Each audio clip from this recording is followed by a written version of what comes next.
at some point you had the idea based on everything that you'd been through with with your son Daniel and his diagnosis and your journey with him. You had the idea to kind of put your experience out there to the world through a book and then eventually a website. So I'm just wondering if you could share a bit more about what kind of the impetus or the what motivated you to take that risk, because there's certainly a lot of families that have been through what you've been through and not maybe taken that same leap to share it with the world. Yeah, and I often actually, before writing the book, I often looked at other parents of autistic children and thought, wow, they're doing so much. I'm never going to be able to do anything like that, a tiny fraction of it. I never decided to write a book. In fact, I was at work at my job one day in early 2016, and somebody I was in a meeting with somebody who found it equally tedious as I did, and we went outside and we just talking, and she said to me, "Why don't you write a book about your experiences with your son?" And I said, "No, absolutely no way. I'm right in the middle of this experience. It's going to be many years before I get enough perspective. I don't remember all of the things that happened. I don't have detailed records of anything. And besides, I don't actually even have time to read a book, let alone write one. I don't know how to write a book." So I put that to bed. She accepted it, and that was the end of the conversation. And then when I got home that night, without realizing even what I was doing, I found myself typing an introduction to the book. And it was just happening, and I didn't realize what I was doing until I was halfway through, and I thought, I wonder why I'm doing that. And then the same thing happened every morning before going to work, every evening when I came back from work. I had no time, there's no possibility of doing this, but I found myself spending half an hour here, half an hour there, adding to it and building on it, and not really knowing what I was doing or why. Having had no idea that it would actually eventually become a book, I just thought, it might be a pamphlet or something by the end. It happened by itself, basically. And when I started typing it, it was almost as if I did a bit of research. I went through all of the emails and the reports and things that we had, but it wasn't really very much. All of the details came flooding back only at the point when I was writing it. It was it feels like it wrote itself, basically. And actually, from that moment, the whole history of the charity has been like that. It's carried me with it, rather than it hasn't felt like I've been the one directing it. Wow. It's such a it's a very unique way to frame the writing process in many ways, because I've heard people say that have written, it was like, well, the book just kind of wrote me versus I wrote the book. But clearly there was something very, very deep inside of you that was compelled to put your experience into words in that way. And it almost sounds like you didn't feel like you were choosing, right? You were making some sort of conscious decision. I want to write a book, and it was almost like your thoughts, your feelings, all of the stuff that was inside of you about it just really wanted an outlet and wanted to come out in writing. So that's how it sounds to me. Which no, it's very much like that, and I didn't know what that thing was that I had to express until I actually expressed it.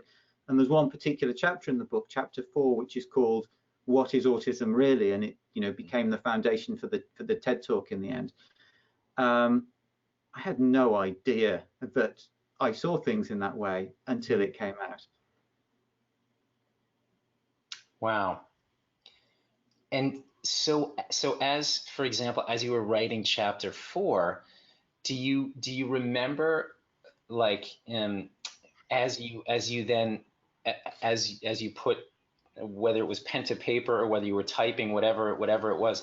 Do you remember reading what you'd written and then how you sort of reacted to it, or what thoughts you had as you were then reading what you just written, especially with something like chapter 4? Do you remember any of that?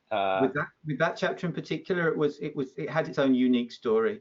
Mm, The ideas within it, it's basically the genesis of the Transforming Autism project. It's the ideas that came out in the TED talk about seeing autism primarily as a really beautiful condition, and one that's about sensitivity rather than seeing it as a disability, and putting some flesh around that. The whole thing came in meditation one morning, mm, sort of in seed form. And I just had to struggle because I had the most horrendous day at work, and I had to struggle to get it out, to find the time to sort of write it. So it was the most unconducive day to do any writing, but it still all came out, and it sort of came out intact during that day. And yes, it came actually in the meditation in the morning. It came with floods of tears, because it was, it was something that felt like it was new to me. I mm. mean, clearly it wasn't. Clearly I'd built it up. I'd built up that understanding over the years, but it felt like it was new to me when I wrote it. Came with floods of tears. It sort of had a difficult birth during the day.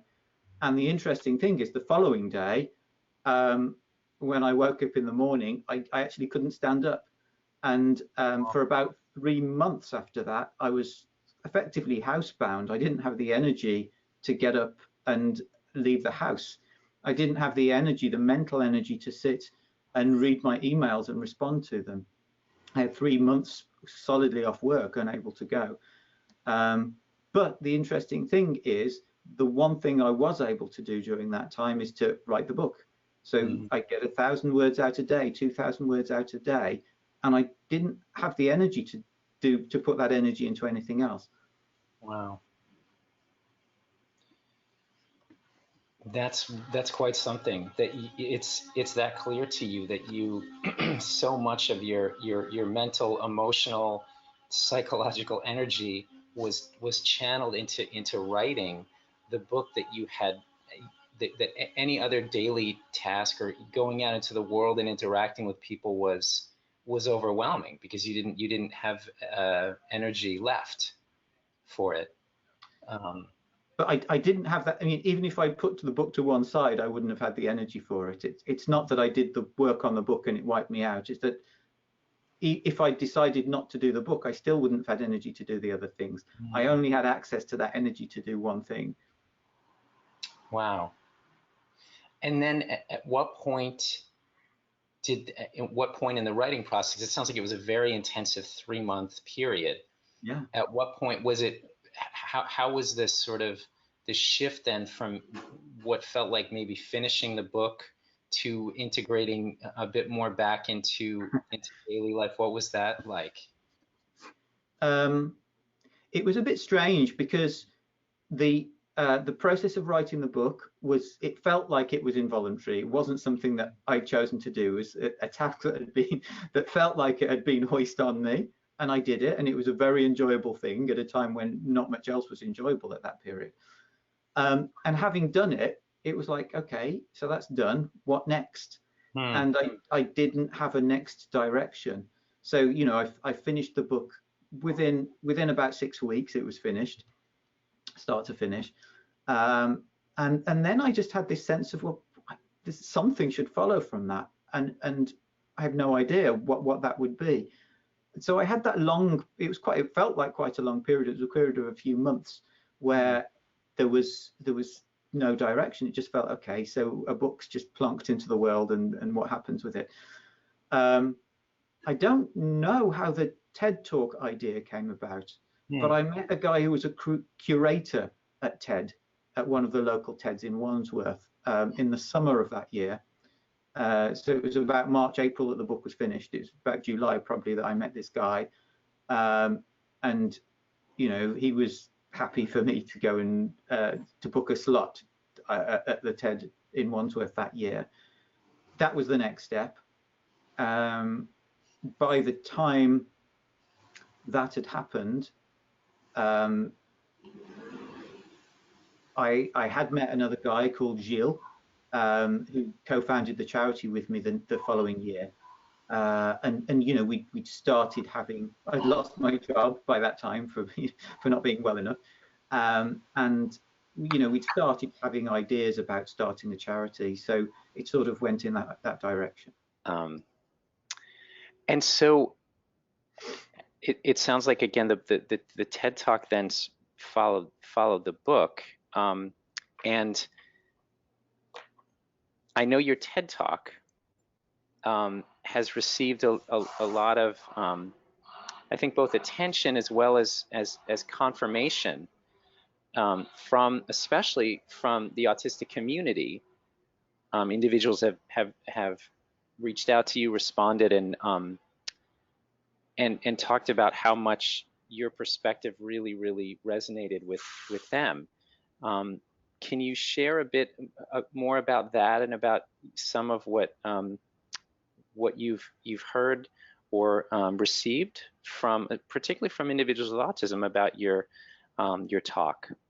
Yeah, and it's really humbling, and it's really you know, in a lot of ways, the feedback that autistic people have given me about the talk and the confirmation that this is, you know, in line with how they experience the world, this is almost what's kept me going in a lot of ways. Because I told you how the ideas came to me, and I had no way of really confirming whether that was the case for large numbers of other people either.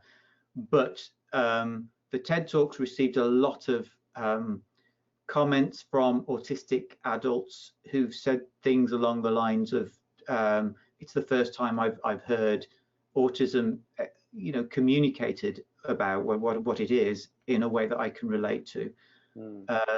And we've put some of it, you know, there's a web page on our website now, which is transformingautism.org/autism. And you know, you can see some of the good feedback it's got from autistic people. But yeah, it's been really, it's meant a lot to me to have that, and it's been confirmation that, you know, keep going, which I wouldn't otherwise have had.